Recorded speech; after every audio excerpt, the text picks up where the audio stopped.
بسم اللہ الرحمن الرحیم۔ السلام علیکم محترم ناظرین۔ ایک ایسی قوم جس پر اللہ نے دردناک عذاب نازل فرمایا اور اس قوم کے تمام لوگوں کو بندر بنا دیا۔ اس قوم کے لوگ کون سا ایسا گناہ کرتے تھے جس کی وجہ سے اللہ نے ان پر دردناک عذاب نازل فرمایا، اور یہ لوگ بندر بننے کے بعد کتنی دیر زندہ رہے اور پھر ان کو کس قدر دردناک موت آئی۔ ان تمام سوالات کے جوابات آج ہم آپ کو اس ویڈیو میں بتائیں گے۔ انسانوں کے بندر بننے کی ابتدا حضرت داؤد علیہ السلام کے دور سے ہوئی۔ اس واقعے کا پس منظر کچھ یوں ہے۔ حضرت داؤد علیہ السلام اور ان کی قوم سمندر کے کنارے ایلا نامی گاؤں میں رہتے تھے، اور ان کی تعداد 70,000 کے قریب تھی۔ یہ قوم بڑی ہی خوشحال تھی اور اللہ تعالیٰ کی فرما بردار قوم تھی۔ اس قوم کو اللہ نے بے شمار نعمتوں سے نوازا تھا۔ ہر طرف سرسبز و شاداب باغات اور ہر طرف ہریالی ہی ہریالی تھی، اور اللہ تعالیٰ کی بے پناہ کرم نوازی تھی۔ یہ لوگ اپنی اس زندگی میں بہت ہی خوش تھے۔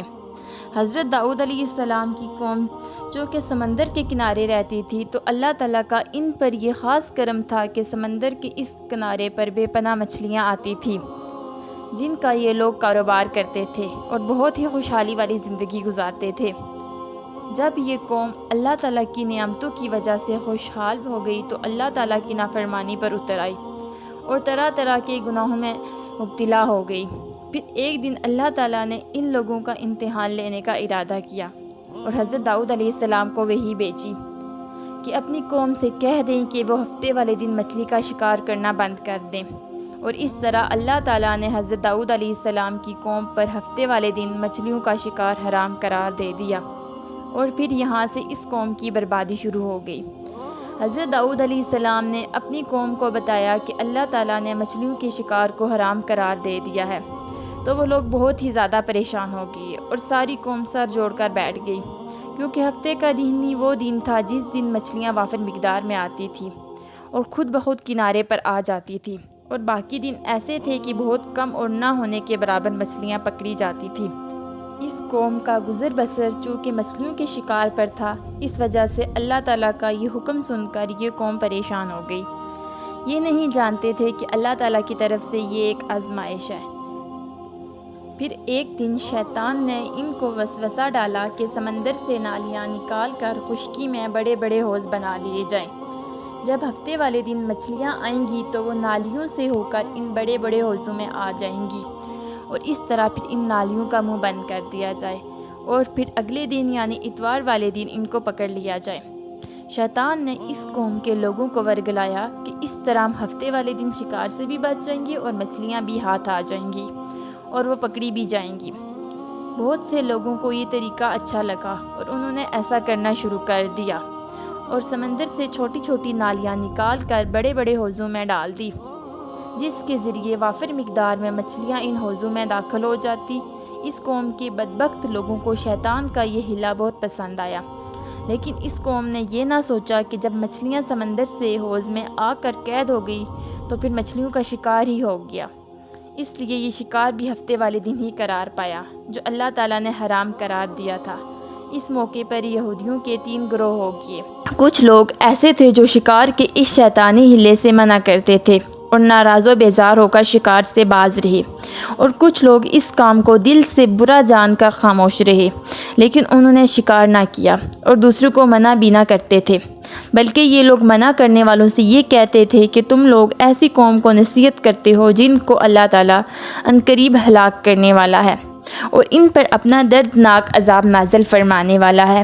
اور اس قوم کے کچھ لوگ ایسے تھے جو سرکش اور نافرمان لوگ تھے، جنہوں نے اللہ تعالیٰ کے حکم کی اعلانیہ مخالفت کی اور شیطان کی ہلے بازی کو مان کر ہفتے والے دن شکار کرنے لگے۔ یہ لوگ اللہ تعالیٰ کے حکم کی خلم خلا مخالفت کرتے اور ہفتے والے دن مچھلیوں کا شکار کر کے ان کو کھایا کرتے اور بیچا کرتے۔ حضرت داؤد علیہ السلام کی قوم کے 1200 ایسے نافرمان افراد تھے جو منع کرنے کے باوجود بھی ہفتے کو ان نالیوں کے ذریعے شکار کرتے رہے۔ حضرت داؤد علیہ السلام نے ان نافرمانوں کو اللہ تعالیٰ کے عذاب سے ڈرایا کہ وہ اللہ تعالیٰ کی اس نافرمانی سے باز آ جائیں، لیکن وہ لوگ باز نہ آئے اور کھلے عام شکار کرنے لگے۔ چنانچہ وہ لوگ جو اس بات کو برا جانتے تھے ان لوگوں نے اپنے اور ان نافرمانوں کے درمیان ایک دیوار کھڑی کر دی، جس کی ایک طرف وہ 1200 نافرمان رہتے تھے اور دوسری طرف وہ لوگ تھے جو شکار سے باز رہے۔ حضرت داؤد علیہ السلام نے اپنی اس قوم کے نافرمانوں کو بارہا سمجھایا، لیکن یہ لوگ اپنی نافرمانی سے باز نہ آئے اور اسی طرح اللہ تعالیٰ کی نافرمانی کرتے رہے اور شکار کرتے رہے۔ پھر ایک دن حضرت داؤد علیہ السلام نے غضبناک ہو کر شکار کرنے والوں پر لعنت فرما دی۔ اس کا اثر یہ ہوا کہ ایک دن خطا کاروں میں سے کوئی بھی اپنے گھر سے باہر نہ نکلا۔ یہ منظر دیکھ کر کچھ لوگ ان کی دیواروں پر چڑھ گئے تاکہ معلوم ہو سکے کہ وہ لوگ کس حال میں ہیں۔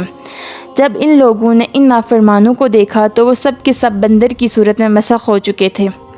اللہ تعالیٰ نے ان کی نافرمانی کی وجہ سے ان پر اپنا دردناک عذاب نازل فرمایا اور ان کو انسانوں سے بندر بنا دیا۔ جب لوگ ان کا دروازہ کھول کر ان کے گھر میں داخل ہوئے تو وہ بندر اپنے رشتہ داروں کو پہچانتے تھے اور ان کے پاس آ کر ان کے کپڑوں کو سونگھتے تھے اور زاروں کی طرح روتے تھے، لیکن وہ کچھ نہیں بول سکتے تھے۔ اللہ تعالیٰ کے ان نافرمان بندر بن جانے والے لوگوں کی تعداد 12,000 تھی۔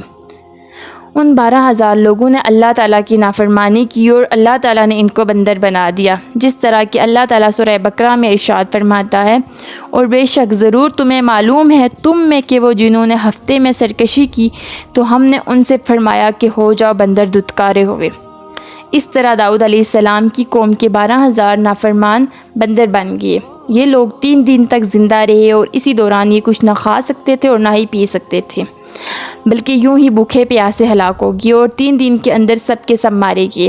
اور وہ لوگ جو ان نافرمانوں کو اللہ تعالیٰ کی اس نافرمانی سے منع کرتے تھے اللہ تعالیٰ نے ان کو اس عذاب سے سلامت رکھا، اور وہ لوگ جو اس شکار کو برا جان کر خاموش رہتے تھے اللہ تعالیٰ نے ان کو بھی اس عذاب سے سلامت رکھا۔